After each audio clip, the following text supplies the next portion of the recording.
Typically, when I'm picking something for random review, it's generally from just walking around my room, looking at my shelves, and trying to think of what might be interesting to talk about or whatever I'm in the mood for. And my eyes every now and then fall on my Prime Vehicons, because it's a toy everyone talked about when it first came out. Everyone adored that toy. But I never really got around to it, and I don't know why. So I am correcting that today. And as usual, rather than just review the standard release, I have a weird Japanese variant, so we're going to do that. This is the Arms Micron Jet Vehicon, the heavy remold, making it the aerial drone that was seen a little bit more later on in the show. And as you can see, it's still very car-like. For something that is specifically called Jet Vehicon, he's very not jet-like at all. It doesn't look like an aerial vehicle. It looks like a flying car. It looks like something the Men in Black's car would transform into. Now, I will give Takara a ton of credit. When it would have been simple to just take the wheels off and add some wings to the standard mold, they changed just about everything. Like, comparing the two releases, there's almost nothing alike on these toys. Like, they share a similar kind of high-profile car look to them, but aside from the windshields, there's really no parts on these guys that are absolutely identical. The lines are the same, but all the parts have been remolded. It's a spectacular amount of work. It's might as well have been a new toy altogether. If it wasn't for the fact they look alike in robot mode, they could have been a completely different toy. But here you go. That is what it is. It is definitely a weird aesthetic. It's not going to be to everyone's tastes. Yes, it looks like an improvised vehicle, but for what it is, you might as well just accept it. It's gonna look weird to some people. I do like the inverted wings. I do like the look. It has a much meaner look than just your standard pointed back wings. I like these little mini wings at the back too. These tail fins, it's very spiky. It's a very intimidating little sharp wing set. You can also see where the spoiler has been replaced with some tail fins. It's not too spectacular, but hey, I do like the attention to detail. Even if it obviously still looks like a car, at least they did try to give it all the components of some kind of aerial vehicle. With that, we can see on the inside here, instead of a grill, we have intakes, which are very deep and hard for my lights to actually capture. But you can see these vents deep inside there, which actually kind of looks pretty cool and keeps all this detail like pointed forward and very sharp. One thing you probably noticed by now is it's very lacking in deco. Now, it's a drone, so that's not too unexpected, and it's supposed to look like just like a jet black car. The only paint on him are these little specks of metallic purple, which we'll see a lot more of in robot mode. But a lot of this is intentional, as the Arms Micron toys were noted for being stickered rather than being painted up. Here you can see the stickering detail in the form of these gunmetal accoutrements along the wings and the front of the jet. It's actually, at some angles, it's even hard to tell that they are there. I would have liked a bit more of a brighter silver just to kind of make them come out a little bit more. It does keep to the Vehicon's like super dark, super like they are going for a Men in Black thing with the tone of the cars and the coloring, but I don't know. When I sticker on detail, I kind of wanted to stand out a little bit better than that. It's a little bit better here because the lighting is like shining right on it, but in person, like, I literally forgot that these stickers were even here until I took a closer look. So, no, that's a personal preference thing. We'll get more into the stickering once we get into robot mode. For now, I will point out that there are a few parts where you can add some weaponry. You can see these hexagon-shaped peg holes back here in the tail fins, here in the wings, and he's got a bunch of holes in the side of him too. Here. Like, he's got a lot of mounting points for anything with a 5mm peg, really. He's even got some back here that we can't even use in this mode. He's loaded with holes. And you even have some here on the downside, and some normal pegs under here as well for anything that could peg in. All of this is for minicons, or microns in Japan, as all of these came with at least one.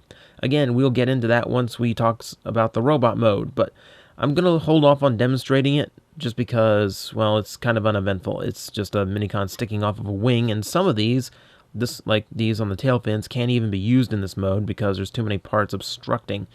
So we're going to go with what it is and just go ahead and get them into robot mode, which starts by unclipping the wings from the side and folding them to get them out of the way. From there, until we're ready to, well, I guess we can already. It really doesn't interfere with the transformation to just get the wings back to where they are supposed to go. I'll fold them like that for now to keep them out of the way. And from there, we're pretty much just going to transform it the same way you'd transform the original toy, which starts by unpegging things from the rear and pulling the arms out like so. And we'll save the rest for later because we got to do the legs, which this was the coolest part. This was the whole thing about this toy. Because the legs are, because undeniably this toy is a shell former. I mean, look, all of that is the top of the car. And it's, all just peeled off of him, very literally peeled off of him. However, unlike most shell, this gets dealt with in a very clean, very efficient way, completely folding up on top of itself and forming the bulk of the legs, completely getting rid of them, completely clearing it out. Everyone loved that trick when this toy first came out. It was huge, and I'm a big fan of it too. I mean, look, it's completely cleaned up. That's awesome. So, yeah, undoubtedly he is a shell former, but he actually manages to handle it pretty well. Probably the most efficient shell former I've ever seen. So, we'll get the arms out here. The arms are a little bit funky on this toy, as I notice a lot of arms are kind of funky on Prime toys, regardless of Japanese or US release. With that out of the way, fold the wings back into a proper position, and then a little bit of automorph for you. Which brings us to our completed robot mode, our Jet Vehicon, looking like the iron butterfly that he is. The wings give him a very different profile and silhouette than the normal Vehicon. It's already while generic looking in segments, it does still carry a lot of menacing points to it. The dark color scheme, the sharp lines, and here with the extra tail fins and wings just adds a lot of blades and points and sharp angles to him that just up that intimidation factor. He definitely looks like a more elite troop than your standard Vehicon. We take a look at the head. It is pretty much the standard. This is where the molding is pretty much unchanged from the original. This is where it's meant to look generic, and in that sense, it still looks really cool, but it also still looks like a faceless soldier, so it's a nice balance. And you can kind of glean a little bit of cold, uncaring personality from that. He is light-piped, though here I don't really mind. I guess being a drone character, I don't really mind it being looking dark if there's no light behind him. It's a pretty good light piping window though, so if there's a light overhead, it should shine through pretty well. Now we get a lot more purple in this mode. You'll note it's more of a lavender. It's a much lighter shade than what you would see on a standard Vehicon, which is good to distinguish them out, because once in robot mode, they look exactly alike aside from the wing pack. On the top of that, you also have, of course, the stickering detail. Because the whole appeal, the whole marketing campaign behind ARMS Micron was to inspire the kids to make the toy their own. You could put the stickers on or leave them off, depending on which, if you like them or not. There were sometimes extra stickers and optional stickers that you could put on just to make it your way. So there was a lot of cool little touches with that. Here I've opted to pretty much sticker him up in full, which includes these stickers around the midsection, which attempts to color match, but metallic paint and metallic stickering very different beasts all around. You can also see the stickers on the bottoms of the legs. These were problematic. A lot of people had problems getting these stickers on the ankles.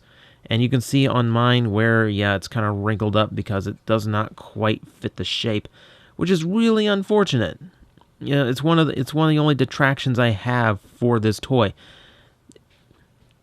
I don't know, it really should have been measured out better, or I don't know, not stickered at all. Like, there's some stickering I understand, and then some's like, yeah, that really should have just been painted. And the stickering also goes for the Decepticon symbol on the front, just like the front of the car had one. Now the front of his chest has one. And I will admit, on the U.S. version, where where the Decepticon symbol is actually painted underneath the translucent chest, I actually prefer that look over this. This just seems kind of typical, where, I don't know, anytime the faction symbol's kind of buried under some translucent plastic, it just kind of looks cooler. I don't know. That's just my personal preference, I guess. There's no real gimmick to him, so we go kind of into articulation from here. The head does have a ball joint, though. It's kind of restricted and very tight on mine, so only certain angles are really going to work for you. Shoulders have not only a hinge at the torso, but also they are ball jointed. You will find that the wings, as well as this big hunk from the back of the vehicle mode, are going to hinder him because of these tall shoulders kind of getting in the way. So there's going to be a few spots where it kind of hits and clashes. Luckily, the wings can fold back to eliminate some of that, but there's nothing you can really do about this big chunk out here unless you want to like completely unclip it, and I wouldn't risk breaking it just for the sake of getting him into a kung fu pose. The bicep has a swivel. This is where it gets weird because he does have full elbow thanks to a ball joint. However, it's on the transformation's little swivel here. So it has this really weird sideways elbow thing going on, and he can get a normal elbow out of him, but it requires his barbell curling. And to get his arms down straight means his elbow actually goes diagonally as it's trying to incorporate both the swivel as well as the ball joint. And I don't know, like, for the little lanky, creepy look, it kind of goes away, but the more you stare at it, the more odd it looks, and articulation-wise, it really doesn't help out. The wrists do move up and down as well. No rotation, but whatever. No waist articulation. He's just solid from neck to pelvis. Ball-jointed hips, which actually do have a nice range of motion when they're not coming off on camera. And they also do have a swivel, but it's not a very effective one. Doesn't quite rotate in all the way like I would like. The knees have an okay bend. Doesn't reach 90 degrees, but it's not too bad. And nothing in the way of ankle swivel or ankle pivots or anything like that. So the articulation's fairly basic and really weird in some areas. The elbows really are kind of problematic, but he gets enough done. Like, I'm not dissatisfied with the articulation on him. Now, this just leaves the whole point of an Arms Micron toy, which would be the Micron themselves, which I'll set him aside, and we will bring out his little partner, Egu. Egu is a little robotic iguana. This mold, when the mold was first released, it was pointed this way, and they called it a boar, which is kind of amusing that a boar and an iguana can actually share a mold. But here's how he looks. If he looks a little bit put together, that's because he is. These came on a mold sprue, and you basically built them like a tiny little model kit. Again, they were really pushing the idea of kids customizing their toys with this line. But you can see all the detailing on him is stickered. He gets enough to kind of get this cycloptic iguana across. Little spines on the back help that too. And of course this big fat tail. So he looks the part, at least. I will say he's very imbalanced. That tail is most of his bulk, and it does not take a lot to actually get him to tip backward. But it's not like he's going to fall very far in the first place. You can see the sticker detailing here is kind of what I like out of sticker detailing, which you get a lot of little tiny lines, circuitry detail, and things that you don't normally get out of paint apps. So in this case, I like the stickering on this guy, and it's all this super reflective metallic. Transforming him is quite simple. You just fold everything up like so, and right there you get the Vehicon's main weapon. This does look very similar to how the weapon looked in the show, as well as in the American toy. It's just a lot bigger. Also, in this mode, you can also see the spark crystal, which actually does have the Decepticon symbol underneath the translucent spark. That's much cooler. I know, it just seems like it's more embedded in them, which technically it is, but, I'm trying, whatever. Okay, so, that out of the way, you can see the two make a very nice pair. It looks good in his hand. It's a massive cannon for it, but it does work. I am happy with them. And it's a little bit of Target Master. I like that. I also like the idea that in the Prime universe, the Microns are basically the pets of whatever robot they go with. It kind of amuses me that Jet Vehicons have a little pet robot iguana that follows them around and occasionally turns into something that they can use to shoot their opponents with. So it's a little bit amusing. And like I said, he does have ports all over if you want something more akin to the how their arm cannons transformed into their weapons. You can peg it into the side and fold up the hand. It's not as effective as the US releases gun, but it does what it does. And of course, all these mounting points are still here. This one is still here, and I don't even know why, because it's even here you can't use it for anything. But all the other ones along the arms are still available. The ones on the wings are still available. So he does have a lot of mounting points for Microns. And you'll notice on him, he's got pegs. He's got those same hexagon holes. Again, one of the things they pushed was how many ways you can combine Microns together in order to form these massive weapons. So it was a very creative line. It was meant to get kids a little bit more attached to their toys by customizing them. They didn't do it for the follow-up line or any of the kid-centric lines since, so I don't think it worked out too well, but it's not a bad idea. I really can't fault the attempt.